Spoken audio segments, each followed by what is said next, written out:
I think as entrepreneurs, I think you've talked about this, is like, we're just bad employees. It's like, you think you know better. I'd never get hired. Nobody would ever hire me. I think when you're an entrepreneur, it's like you feel like you know better than the boss. And if the boss doesn't listen to you, you're just going to leave. Like you're going to go do your own thing. And I felt that at my last company a lot. I was like, we shouldn't be doing things this way. It's like, if you're not going to change, why am I here? This is very frustrating.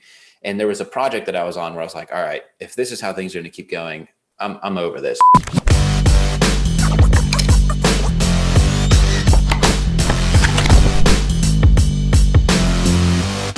Gentlemen, welcome back to the Alpha M podcast. Today, I've got a special guest and a good friend of mine, somebody that I've gotten to know better over the course of the past few years. Jon is an inspiration to me personally. The content that he's putting out on the Kavalier YouTube channel really just kind of affected me. And it made me realize that when, it's so funny because YouTube has become such a view sort of monster. Everybody's chasing the views. Everybody's chasing the clickbait.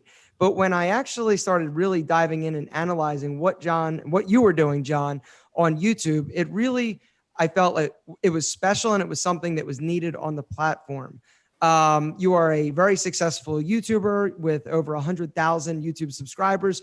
You had, I don't know if you and Brock are still doing it. I went and checked and I don't know. You guys haven't posted anything on the Buttoned Up podcast in about like 5 months.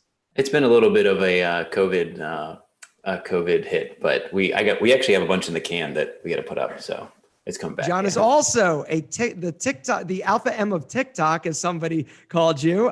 You basically took up this platform and have exploded on there. And you are also something that I'm really excited about to talk to you about is the CMO, Chief Marketing Officer of Strix, which is a new, very hot, up and coming men's makeup company. Men's makeup. Who would have thunk it, right? Is there really a market? Anyway, Jon Shanahan, great to have you. Thank you so much for coming and hanging with me today and being a part of this.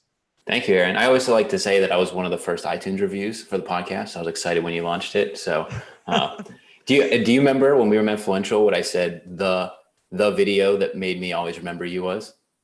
I don't remember. Which was it? The video that I remember watching a lot of your videos. So the one I subscribed for was when you talked about shaving your butt. And you talked about like getting around the very sensitive area. And I was like, all right, this guy talks for real. And I've been a subscriber ever since. It's been a long time. That's funny because that video back in the day, who would have thought, right? Talking about butt hair, that you could actually make a business out of doing that. When I first started posting YouTube videos, it was something that it was almost like kind of like internet dating when it started, right? Nobody really talked about it. It was kind of a little bit sketchy because back then it was all like cat videos and random weird stuff. And I remember my wife being incredibly embarrassed to tell people, or when I would be at a party or a gathering, they'd be like, "Oh, what are you doing?" I'm like, "Oh, I make YouTube videos." She goes, "Don't tell anybody that." She still won't show her face. So clearly it's continued. Exactly. She's still embarrassed of me. But how did your story is really interesting, Jon, and something that I really kind of want to dive into because you are also a husband, a father of three children. You recently moved from Pittsburgh. The goal was to move to Brooklyn, right? With Strix, and that kind of got derailed with this whole COVID thing. And so we'll talk a little bit about that. I also want to talk in detail about your company Strix, which is amazing what you guys have been able to do with that in a relatively short amount of time. But I really feel like it's because there was a need, there's a market, and things are different now than they were 5, 10, 15 years ago. So talk to us a little bit about your story, your entrepreneurial journey, because you did not start as a content creator. You were actually working in the financial industry, correct? Close. Well, actually, as a content creator, no, you're totally wrong. Go on. Well, yeah, a little bit. There's a financial aspect to it, but as a content creator, I mean, I just actually digitized a bunch of videos that I used to make with my mom's camera when I was 8 years old, and it's been weird to like go back and see those. And so I actually have a YouTube video posted from 2006. I was like, I loved YouTube from the day it launched. I mean, I remember being on the internet and like really diving into it. But then, yeah, the Kavalier started way later on. But my journey to it was really just trying to figure out what I was good at. I think when you're young, you think you're good at everything. And then I've just slowly realized I'm not good at that. I'm not good at that. I don't like doing that. And so going through like the corporate world, I think was really important. And actually, I was a really bad student in high school. I was suspended a few times. I had bad grades, and I only really found myself in college when I went for design. I was like, oh, I love this. Like, I love creating. That's when I really discovered that. And then I went out into the corporate world. I worked at Apple for 4 years. I did a lot of like training and sales management. And then I went to a startup, which was in predictive analytics. And so that's where the financial side of things came in, because I was helping companies conceptualize new products and then all the way to the selling of it. And we were managing inventory, buys, design. And that's what showed me the entire life cycle of the retail industry. That was in 2014. And that's when I was like, holy cow. Speaking of that, you did one of the best videos I've ever seen on this whole concept of retail and price point. And it was where you were really, I mean, how long did you spend? Tell everybody a little bit about that video, the video that I've praised you on a few different occasions, just because I thought it was so good. The animations were amazing. And I'm actually going to link to that video along with your YouTube channel down below. But tell everybody a little bit about that video. Yeah, that was the one on why brands are no longer as great of a value, or it's like why brand quality is declining. And that one got a lot of pickup on Reddit, because basically that's what I did in my old job. It was, I would work with these big retailers. We'd figure out how to get them the best product at the best prices to get them into the stores to sell them at the optimal levels. And so going through that exercise, when I was really seeing in the retail industry just how much it changed over the years, and how all these discounts, like when I started shopping for clothes, that actually ties into how I started my channel. When I was shopping for clothes, I would go to Express and be like, oh, 35% off. Amazing. Let me buy everything that I can. And then the clothes would deteriorate over time. And I was so annoyed that, to me, Express was this amazing company. And I feel bad blasting them sometimes, but then again, not really, because that's why I'm here now. But I would like spend all this money. And so then over time, just learning that in the retail industry, it used to start with the only sale was Black Friday. And then it was 30% every once in a while. And then it's 40%. Now you go to Gap and it's 60% off. And it's like those all the time. And those companies are not, they're intelligent. They know that they're going to make money even at 60% off. But the way they get there is that they reduce their costs enough that they can still make money at 60% off. And so even though you as a consumer think, oh, great deal, the clothing has had to then, they have to reverse engineer. So there was a time when the deals are really good, but then companies reverse engineer into it. And it's the same thing with outlets. I've done videos on outlets where it's like, outlets are great because you're getting a kind of a deal, but they're deteriorating the brand. And so long-term for the brand, it's not very good. What's your favorite outlet store in terms of the brand that you feel is still a decent buy? Because I mean, a lot of them are not. And what's your favorite outlet to shop at when you do? If you do? I haven't been to a physical outlet in like 4 years. Like ever since I started digging into the space, it's like I just don't really go to them anymore. I think the last time I bought a bunch of stuff was like the Nike outlets, because I was like, I just need some running stuff. But even then, the Nike stuff that I bought wore out faster than when my Lululemon stuff that I've had for longer. And so it's like, I'm always, that's been part of my evolution in the channel too, is like, how do I stop consuming so much, just buy less stuff? And like, I know you hit on that too on your channel. Like you're all saying, like your bomber jacket, it's like, that you're going to wear that all the time, get a lot of money out of it. And it's not great to have a whole closet you never wear. Just have like 5 great pieces. Says the guy who owns 55 pairs of white sneakers. So just for the audience, I still do enjoy the J. Crew outlet. But that being said, I'll go in there, and what I love there is their plain white t-shirts, their plain black t-shirts, pocket tees. And the truth is, though, you always buy a size larger and know that it is going to be a throwout shirt where, the stitching is going to start to unravel. I mean, sometimes I won't even get a single wear out of them. But a lot of their button-ups, I think, are still nice. Some of their jeans, their denim is still decent. But the majority of the outlets out there, I used to get so excited. I'm like, oh my God, Banana Republic, the Gap has an outlet. Like I would lose my mind. I'd go in there and be like, yeah. And everything I bought didn't quite fit right. The fabric just wasn't the same. And that's when I realized, wait a second, Houston, there's a problem, and there's definitely a difference. Well, the concept is great though, because it used to be stuff from the main line that would go to the outlet and you would actually get a deal. But then they were like, oh, we can make stuff specifically for the outlet and use a different fabric. Cause like Brooks Brothers is the same way. Brooks Brothers, it's like you used to be able to get some of their Oxford cotton button downs, and that'd be great. But then they started making the different lines for the outlets, and that's where some issues. Didn't Brooks Brothers file bankruptcy? Brooks Brothers did, J. Crew did. I did a video 3 years ago where I was like, J. Crew's going to file for bankruptcy. Here's our financials. And then it happened 3 years later. So I like being right on some of these things. I mean, it sucks though, because it sucks because though it's like, those are people's jobs. It's like, I don't take that much pleasure in it because J. Crew employs a ton of people, their manufacturing, supply chain. And it's like, it stinks that, because I've had this half-written video for a long time on how private equity firms are really sucking the life out of these brands. And like Payless is a great example of that. I watched that. We had a front row seat to that because we worked with Payless at my last company, and how the companies come in, they leverage with a bunch of debt, they try and clear the books, debt goes through the roof, and then the PE firm jumps out, and then the company files for bankruptcy and they're in a bad place. And so it's like a hot potato, right? I mean, that's essentially what a lot of these private equity firms are playing. And, a lot of these brands and these grooming brands, which might be a nice segue into Strix, like the Dollar Shave Clubs, right? They raise so much money, but the name of the game is just acquire customers, build it up, and that, okay, we're going to sell this at some point.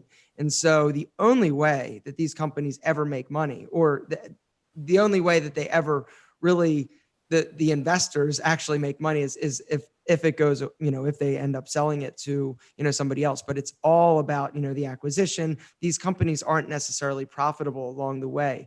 But I want to talk a little bit about something. Okay, so let me tell you how I first heard about Strix.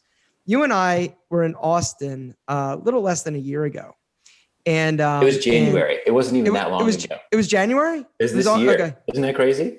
Oh my gosh. It feels like 10 years ago. Yeah, this year has definitely been a weird one. But so you and I, didn't really communicate all that much. Once in a while, you're always, commenting on the T. Shanley vlog and everything. And I was following you. I'm a subscriber.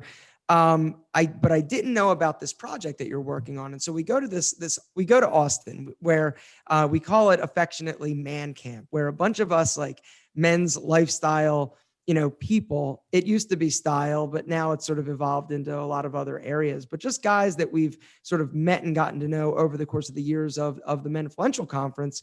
It's a more like intimate experience where we get together and just kind of talk shop, talk a little bit about business, and just hang out with people that are doing the same sort of thing that we are. Because that's, for me, one of the most valuable things of even the Men Influential Conference. It was connecting with people that have similar lifestyles, that have similar goals and visions. And, for me, entrepreneurship has been at times a very lonely journey. And so for us to be able to get together, hang out, just shoot the shit, talk business, go out to eat and just have fun, play stupid games. Like, what was the one game? Secret Hitler. Secret Hitler, which I still am not sure I understand how to play. I'm not very good at. Was a great opportunity. But one of the things that Eric Banholtz, a mutual friend of ours, was like, hey, did you hear about Jon and Strix? I'm like, no, what are you talking about? And then I said, Jon, what are you doing? And then you came over and actually handed me this box. And you're like, it's a concealer tool. And I'm like, men's makeup? Yeah. And we also have this, and we have this, and this is what we're going to do. And immediately I'm like, yep, this is going to be successful. I knew it. And the reason is not only, I think you're an incredibly sharp guy. I just know that, in this space, the skincare and seeing the grooming industry and all these different brands, the one area or avenue that was missing was a men's makeup line that didn't feel like a makeup line. And when I saw your packaging, when I saw sort of your collateral and everything that you were doing, I'm like, this is it. This is kind of like, I'm going to use like the T. Shanley of like makeup. Like, it's just, for guys that aren't, that just want to feel great about themselves. It's not necessarily about, putting on a smoky eye, which I think a lot of guys, when they think about, or at least our fathers or grandfathers think about makeup, they think about, makeup is just for women, but this is more of a tool, basically just to feel better about yourself. And so tell me a little bit about Strix, how it came to be, how you got involved, and sort of what the future for the company holds. Because from what I understand, you guys have launched and rolled out into CVS pharmacies and are just doing some incredible things. I've seen a lot of different press on you guys. And so tell me and everybody listening the story of Strix and how it came to be. Yeah, well, the T. Shanley of makeup is quite the compliment. So appreciate that, because largely what we're riding on is the success of companies like T. Shanley. And I would say, it started where my co-founder, Devere, he woke up on the day of his wedding, had a pimple, and that led him down the road. He was uncomfortable going even to the makeup artist that day to get it covered up. And he spent the whole day with the pimple, and then pictures were taken and they had to Photoshop them. It was a whole ordeal. But then he, talking to other guys, like every guy has that story. Every guy has a story of a first date or a big meeting or a wedding where they had a blemish on their face, and it takes you off your game. Like you just don't feel as confident. You don't feel as good. And then women have 1,000 ways to fix their face, and guys are expected to live with it. Guys are expected to put some pomade in and just live with it. And it's like women, I think my wife spent $400 on makeup for the day of her wedding. And I woke up and put some pomade in my hair. And it's like, there's a very big gap there. And so that led him down the road to see like, all right, why isn't this the case? What is the market out there? And he started to say like, there are no companies from the ground up that say, we're going to make these products for men. There's companies that will rebrand women's packaging. They'll put men's, for men on a women's product, but there isn't one that designs, formulates, packages everything for men straight through. And that also rides on the wave of, when I got into style, it was because of Mad Men. I wanted skinny ties. I wanted the suits. I wanted all of that. And I brought a whole generation into caring about their appearance. That's how I got into bourbon. Yeah. I saw them drinking. I'm like, what are they drinking? It looks good. Anyway, Exactly. Go on, John. Go on. Exactly. And so that created a wave. And then the next step in that is, all right, you care about your suit, but your face is greasy. It's like, how do you fix your face? You get something like T. Hanley, or you have acne, you get the acne solution. But then the next step of that is like, what if you need a quick fix? Makeup is there. And what DeVere found through the years developing is there's studies that show 56% of men have admitted to putting a cosmetic on their face. And it's funny, they say admitted. They don't say that they did it. They're like, yeah, I might have done it. And for the most part, it's people taking their partner's concealer and covering up a pimple, or covering like just fixing something really small. And so the idea with Strix is like, all right, if we put this in really sleek, discreet packaging, we make it very approachable, we'd remove the stigma that it isn't eyeshadow and that sort of thing. Like it's a tool to fix something on your face and give you that quick fix. What does that look like from a male perspective? And, they worked with Prime Studio, who did Harry's design and a few other like really nice products. And it's like, all right, great packaging, formulations, professional makeup artists to make sure it's quick and easy. So you don't need tools or blenders or anything else. Like, how do we make it as frictionless as possible?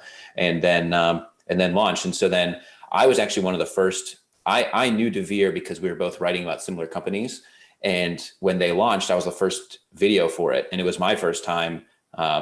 I had used like a concealer in the past that was like my mom's, like on a picture day or something. And so there was like that out there, but it was, okay, so this is my first time using a cosmetic. And then through the whole year, that was January of 2019, I used it in a ton of my videos. I would like wake up, I'd put it on, I'd shoot some videos. The one major video I did on Allen Edmonds, I walked through their factory and everything. And I woke up that day with like pimples on me, and I put that on that day.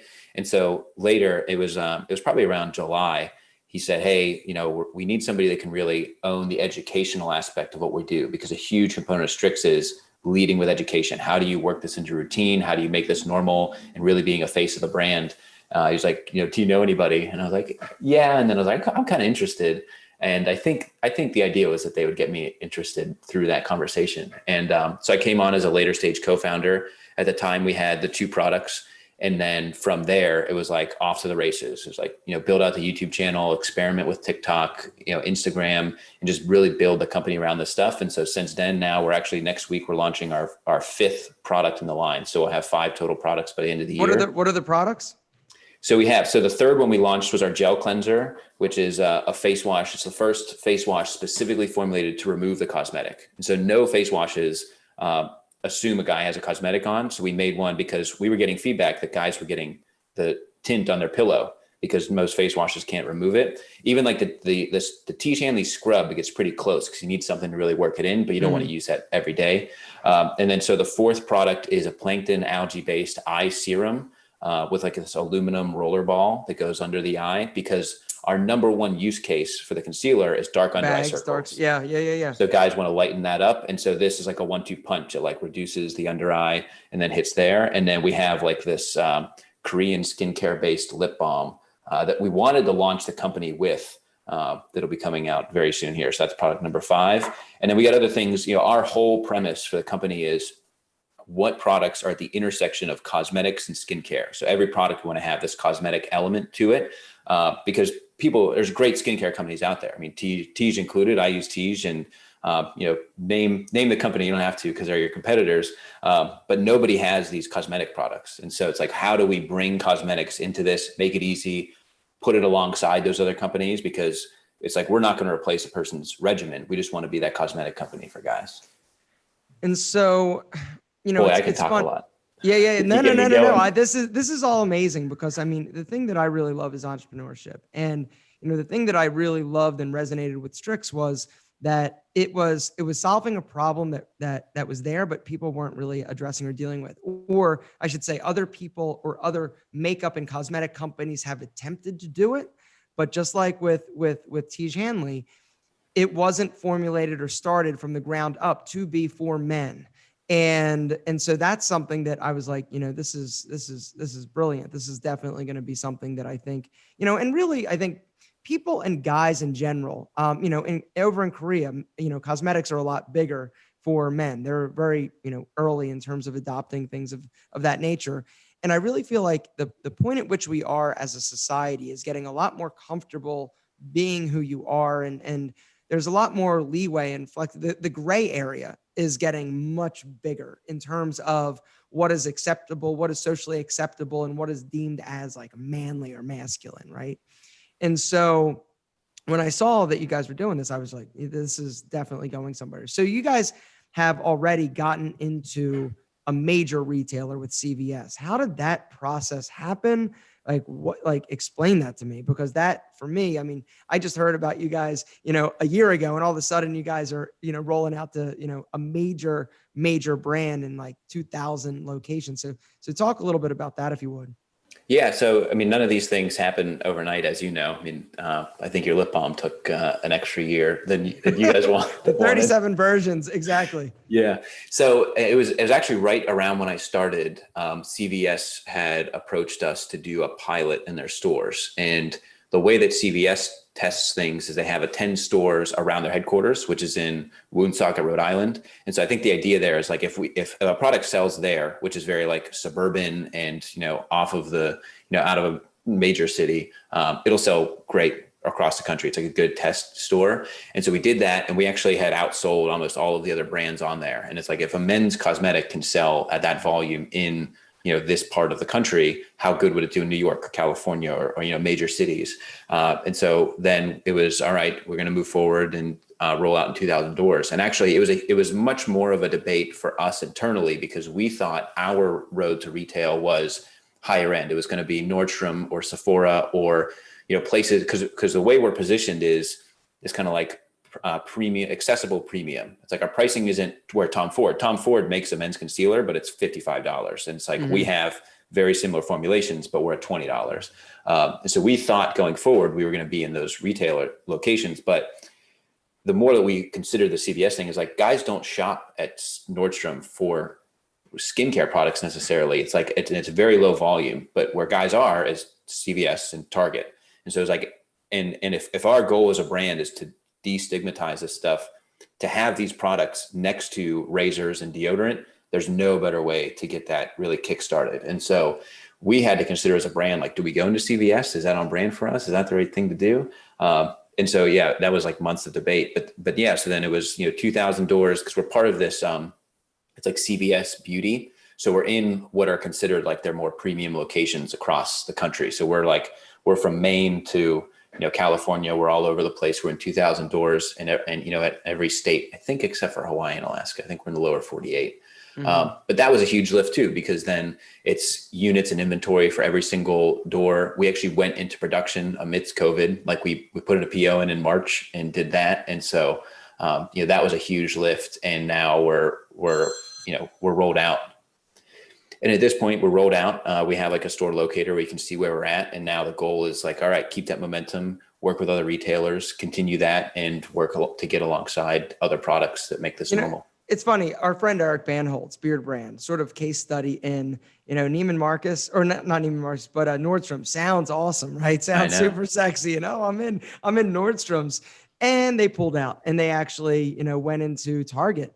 And it's been one of the best decisions and business lifts for them, going into a more readily available space. And Target is pretty incredible in terms of their men's lines and grooming sort of department has really elevated this past, I don't know, I guess like probably year, 2 years. Yeah, And just in so the last 18 months. I mean, yeah, if I you go went in in, there, it I looks like went a in. Sephora for men. Yeah, I'm like, I went in. I'm like, oh my God. I sent pictures of everything to our partners at Rob and Kelly. I said, this, fuck this. Like, why aren't we here? We need to get in here. But so talk a little bit about sort of how you transition from, working for Apple and then going into this other, startup, and then transitioning into a full-time YouTuber.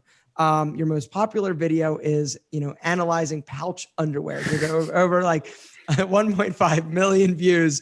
And I'm looking at that video. I'm like, yep, that's a good thumbnail. I could never pull that off, but you I wear think it you well. pulled out better thumbnails than me. You wear it well. And so that was like your big, your big breakthrough video. But another one of your videos with over 500,000 views is this white sneaker sort of analysis where you are laying there, white, minimal sneakers, super popular. Everybody's talking about them. Everybody's got a brand. And you're sitting there laying there with like all these sneakers around you. And the only thing I thought is, how much damn money has he spent on these white minimal sneakers? And does he return them? Does he send them back after the video? And after I watch it, I don't think you do. I think you've got them.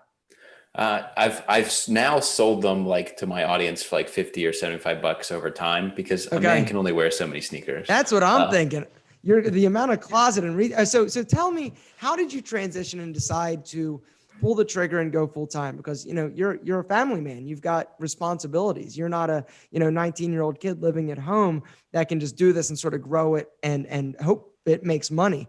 How did you make the transition just for, and do you have any advice or tips for other people out there that are thinking about possibly like starting, but not sure when to pull that trigger and to really commit to it? So how did that process work for you?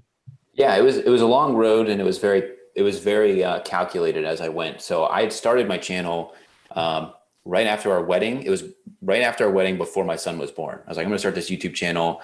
I was actually going to start it based on mattress reviews because I was like, I wanted to buy a mattress. I couldn't find them. But then, Bonobos and everything else was also part of the launch of that. And so it took me about 3 years to get to like 5,000 subscribers because I didn't do anything to really push it. Like my family didn't even know about my channel for the first 2 years. I was just like doing it on the side.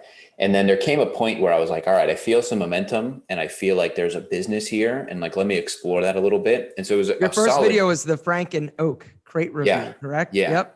I had been buying Frank and Oak for years on that. And then, and I was like, all right, so I think there's a business here. Let me figure it out. And so then I dug into that more. And then there was a point at my last company where I was on this project and it was so demoralizing. I think as entrepreneurs, I think you've talked about this, is like, we're just bad employees. It's like, you think you know better. I'd never get hired. Nobody would ever hire me. I think when you're an entrepreneur, it's like you feel like you know better than the boss. And if the boss doesn't listen to you, you're just going to leave. Like you're going to go do your own thing. And I felt that at my last company a lot. I was like, we shouldn't be doing things this way. It's like, if you're not going to change, why am I here? This is very frustrating.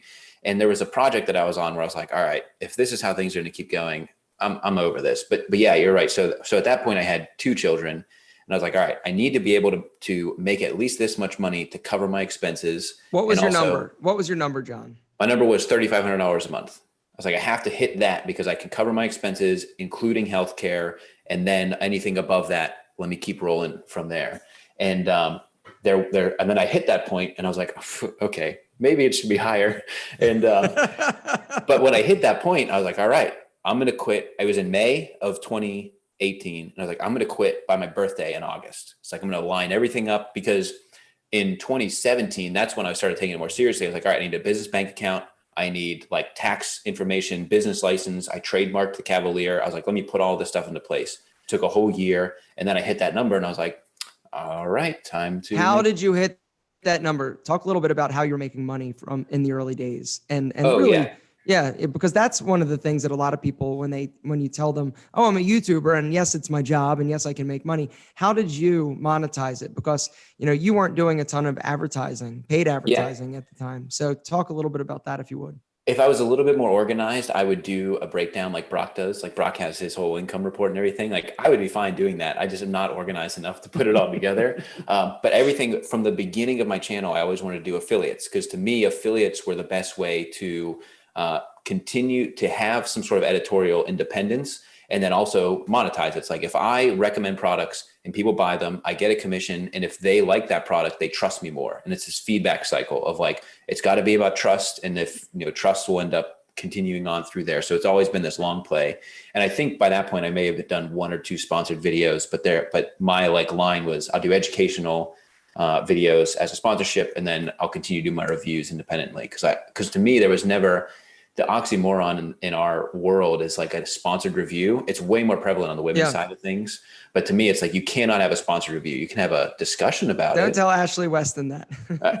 I did a video where I said, this is a not sponsored review. I think I did a video where I copied her thumbnail. It's like, wait a second, hold on, wait a second. It's not a review if you're getting paid to talk about something and that's the winner out of your analysis. Like, wait a second.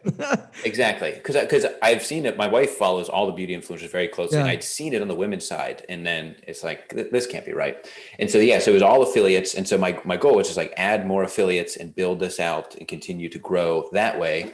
And then, be able to continue from there. I think this year I might've done 2 sponsored videos. Like I just don't do many sponsorships on the channel because I don't need to. And then I think at that point too, affiliate money. So you were basically going to these brands that you were talking about. Were you with a specific sort of ad, is there like okay. So let me talk about commission junction or what is it that you're using? Yeah. So most of the brands that are out there will have an affiliate platform and you can find them in the network. So there's like I'm on 14 affiliate platforms because if I check all of them, one of them will have that brand. And so I didn't even have to interact with the brand necessarily, just hit the apply button and you go through on them. And so I actually built a backend in my, I have like a whole backend system where I'm pulling API data from the affiliate networks to then fill out this data studio where I can see which brand is on which platform, which one has this conversion rate and track all the revenue through that. Because otherwise, like you got to log in and see all this other stuff. And so that was part of like setting this up is like, I need clarity into what's going on here so that I can just make sure stuff's getting paid. And so just so for everybody out there, an affiliate link is basically when you sign up for this, they will give you a unique URL that you basically put in your description or in your email or on your Facebook or whatever it is. And so if anybody goes through that to check it out or to buy it, you get a small percentage or a commission off of anything purchased. And that is how a lot of people get started. It's also how a lot of people make a substantial amount of their income. And so blogs are huge for that. And so like, I think I probably have one of the higher YouTube channels that does it. It's not very common on YouTube, but blogs, I mean, the Points Guy, Wirecutter, like all these sites are really built on affiliates. And I was like, all right, even GQ and Esquire and all these, the reason they're recommending these different things when you're reading an article and you can go through, they're generating that revenue or the affiliate revenue. It's actually become more prevalent. Like it wasn't that big 5 to 6 years ago. And then over time, as CPMs have dramatically dropped and advertising has dropped, people have leaned in. Like the strategist from the New Yorker didn't exist. They stood that up because it was built on affiliates, and it's a little bit more of a sustainable model if you can get the right amount of traction. So I hit my number. I was like, I'm going to quit my birthday, put my 2 weeks in August of that year, and then I was like off and free, full-time YouTuber. Oh, I built my studio in that year. So in my house, I was shooting stuff in a bedroom at first, and then my daughter was born, took that with bedroom. An egg and bacon picture. Bacon and eggs from Parks and Rec. And then I went to my basement. In my basement, I'm 6'4", so if I would stand up, my head would literally be at the rafters. The rafters were at my eyebrows. And so I was like, all right, if I'm going to do this, I need a place to work. So I had a garage that had a rotting roof in my backyard. And over that year, I worked with my uncle who was a contractor, and we built that as a studio. So it had heat, it had fiber optic internet, and I would just go out there every day and start shooting. And that was really the catalyst. It's like, all right, I have a place to work. I have a business. I can cover my healthcare for the kids and I actually had another baby while I was self-employed, and then go on from there. And so that whole thing is what set me up to even be able to do the Strix, because jumping into a startup like that from a like cushy corporate job would have been very, very difficult. But because I was out on my own and I could do my own thing, I could take this chance and like, all right, let me go with Strix and build this up. It's a really exciting opportunity. But I almost certainly could not have done that if I was going straight from the corporate world. So talk a little bit about TikTok. So, TikTok, like what, like, isn't it just for the kids? Like, so how did you get started on TikTok? You know, how do you monetize TikTok? Is there sort of a strategy, a best practice? TikTok seems like such it's the hottest platform out there right now. Everybody's on it. But you sort of were on it and saw this as an opportunity very early on. And so talk a little bit about TikTok and how you got into that. Yeah. So when I started with Strix, the idea was build up the YouTube channel and have that be our educational resource, and then, Instagram and stuff. And then TikTok was like bubbling. This was last year. This was 2019. And I had lunch with a friend and he was like, the power of TikTok is that it puts the creator tools. It's a powerful combination of creator tools and music remixes. And I was like, interesting. So I went home from that lunch and I shot a TikTok, the very first one that's on our page, where I was showing how to cover up razor burn with our concealer. And I didn't even know what I was doing. Like, I didn't even finish the video. And within the first day, it had 300,000 views. And I was like, there's something here. Like, this is interesting. So then I leaned into it. I started experimenting more with it. And I could see that TikTok, especially last year, it's changed a little bit now, but TikTok last year is very much where YouTube was in like 2012. It's like, if you had a couple of good videos on YouTube, or Instagram was the same way around that time. It's like, you could just explode, gain followers, a lot of traction, a lot of traffic. And so I was like, all right, let me lean into this. And so, yeah, in the matter of the first, I would say 2 months on TikTok or into January, I think at that point I had like 4 million organic views and we had 20,000 followers. And it's like, you cannot get that kind of growth on Instagram, no matter how hard you try. There's very few accounts that can do that. And so the idea there was like, all right, grow TikTok, move them over to Instagram or YouTube. And I also saw so much engagement, so many comments, and there's so much activity on there that is very rare on some of these other platforms. And it was like, if this is a new like, I don't know if we're tapping into a new customer or what, but it's also just fun. Like, if you spend time on TikTok, it's very pleasant, happy. The comments are nice. There's no negative. There's very little negativity. And if there is negativity, people come back and defend the person who is, or they chastise a person who is negative, like, get off of my platform. Just like YouTube, right? Oh, exactly like YouTube. Actually, I have a really good case study. Here, let me tell you this case study of my wife. My wife posted a TikTok. It was like 18 seconds where she showed how parchment paper can rip Reynolds wrap. And she got 1.7 million views in 3 days. She got picked up. She's actually on Good Morning America this morning. And like, they took her TikTok and put it on Good Morning America.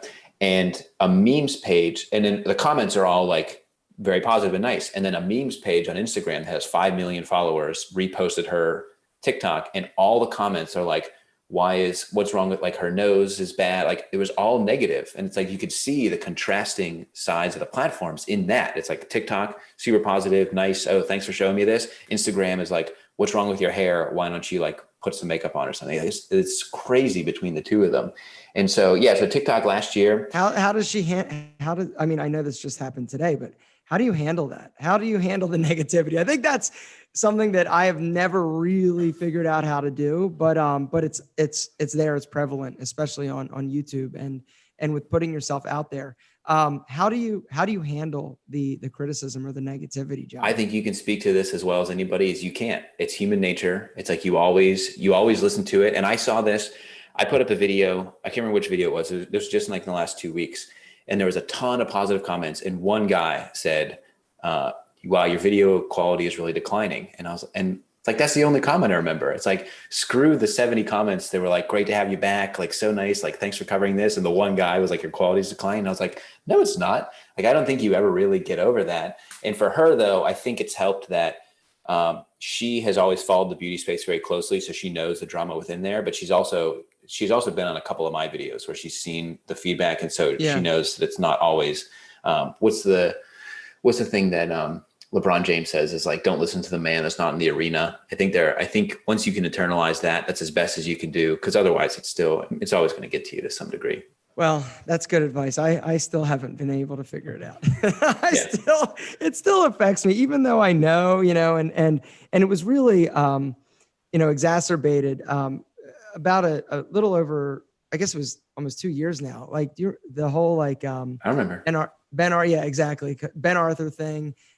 He kind of went after me and another guy, and then it caused a rift between me and Brock and a bunch of other guys, and it was just a really bad. It hurt so bad, right? That somebody, even regardless of if there's a degree of truth in whatever people say, because in a lot of criticism, you gotta really look at yourself, and I think that you need, in order to be successful at life and as a content creator, you need some type of feedback loop. You can't be, so self-absorbed or just, or just not.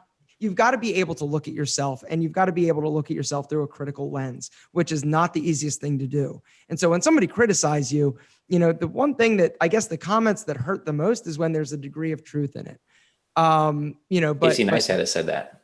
Casey Neistat has said that multiple times. Is like he'll read this comment, but then it'll sit with him. Like, what was that one thing that they were right about? Because that is always the truth. Yeah. It's like, yeah, mine is like, oh, you're out of content ideas. I'm like, well, how the fuck did you know? Yeah, of course. It's not the easiest thing in the world to put this shit out there. But anyway, but let's see them put out consistent content for 10 years. It's like, exactly. You also have to look at the flip side of it. Exactly. And that's one of the interesting sort of tough things about YouTube is you want to put out things that are going to get views. You want to test new things. But oftentimes when you put out something, like some of my best videos that I love, that I thought were, really, I spent a lot of time and effort and energy, they have the lowest amount of views. Isn't that the worst? Oh, it's the worst. And that, I did a video actually yesterday. It was like a hygiene mistake video. And I went to a with the spade? Yeah. I went to his public restroom. I'm like, oh, this video is really good. I thought it was a good video. I show tips on how to, make a cleaning solution for your phone. And it got terrible views. I'm like, son of a bitch. But so it's always sort of trying to balance the being creative with giving your audience what they've expected and what they've, come to expect through through subscribing to you. But yeah. Well, at that point, you're not just trying to please the audience, you're trying to please the algorithm, which is like, you got two nemesis right there. Well, exactly. I had a conversation. It's like, oh, this video is clickbaity. That's why the algorithm doesn't like it. I'm like, well, if it's not clickbaity, nobody's going to watch it. It's like, what do you tell me you want this anyway. So just to finish up, but I mean, the criticism is something where the thing that hurt me back when we were doing that thing with Brock and everybody, it was that not only was there a degree of truth in it that I realized, but the other part of it was, it was just, people that I thought were like my friends that I've gotten to know over the years, that it was very hurtful, because it's like, wait a second, I would help any of you, and I have tried to help, people. And so that was one of the things, I guess, that was the most sort of hurtful thing about that situation. But, bottom line is that, the thing that this year has sort of taught me is, what, people do the best job they can. Everybody is trying to figure this out. Everybody is struggling to some degree. And, you've just got to, put your pants on every day and just show up and do the work and do the job. And I think I don't want to cut you off, but I think that's one of the best parts of what you do on the T. Hanley channel, and why I followed that for so long is like, you can look at you, Aaron, and the businesses that you have and think everything is figured out. But then in the T. Hanley blogs, you're like really showing it's like, I'm testing this, I'm trying to figure this out. This thing worked. And I think it goes to show that like the persona that people see online is one thing, but then if they do dig in and see the reality, I think that's what's special about what you do, is that you are as transparent as almost anybody can be with your amount of attention, subscribers, followers. Like even yesterday, you posted the thank you on Thanksgiving, just saying thank you to people. And I don't know how much people realize that is genuine. But like from getting to know you over the past couple of years, like it is very true. And I think you keep that nugget there always of like being thankful and making sure you're giving back to the audience. I am always hyper aware that this all could go away tomorrow. Mm-hmm. And I think that's, one of the things that I am always like, I'm just so every day I am just super thankful of what I get to do for a living, what you get to do for a living, because, I have not always had this. And I think one of my biggest assets for me is that I had a life, I had a career, I had failures way before I ever got into, YouTube or found any type of success on this platform. I mean, I was literally like, 30 some years old. I had filed bankruptcy. So I was a man, as opposed to some of these other younger, people that find immediate meteoric success. And that is one of the things that I'm so thankful that I've had these failures, because I mean, that's the thing that keeps you focused and I think hungry. And so, I want to tie that back to what you had said about making the jump here is, and because I know we talk about a lot about entrepreneurship and everything. It like, I wouldn't be where I am today if I didn't spend almost 10 years in corporate and essentially getting paid to learn and screw up on somebody else's dime to then jump into entrepreneurship. Because I always romanticize and fantasize entrepreneurship, and I still do, even though I'm a couple of years into it as a full-time entrepreneur. But the fact, like, for young guys that are listening, to go out and get that first job and just eat shit for a while and like get paid to learn, I think is so valuable in that space. And that's part of, you experienced that, you went through that, and that's what's made you stronger today. But to jump right into it, I think it makes it a lot harder because you don't know the mistakes you're going to make. And then you're doing it on your own dollar too. All right, John, we're wrapping this bad boy up, but I want to know, as an entrepreneur, what is your best piece of business advice to the folks out there listening?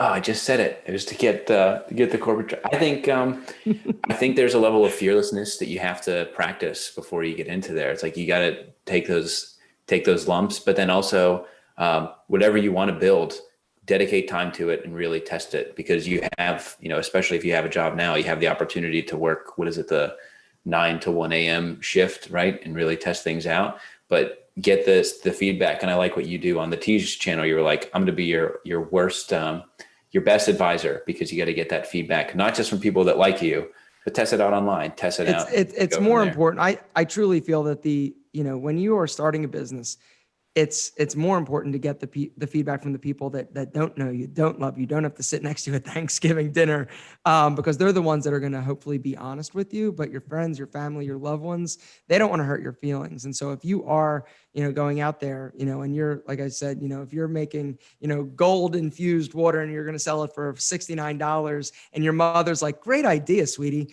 get somebody else that doesn't know you to see if they would actually purchase that, because that's one of the hardest things, is getting feedback from people that are willing to be honest with you. And I think the honesty is something that is invaluable. Jon Shanahan, thank you so much. What's next for you? We got so many products I'm testing right now. It's really exciting. And so more stuff on Strix. And then, over on the Kavalier side, I got a lot of plans for next year that I'm working on, just around, continuing what I've built up to at this point, which is to like help guys make better purchasing decisions when they're building their wardrobe and keep going from there.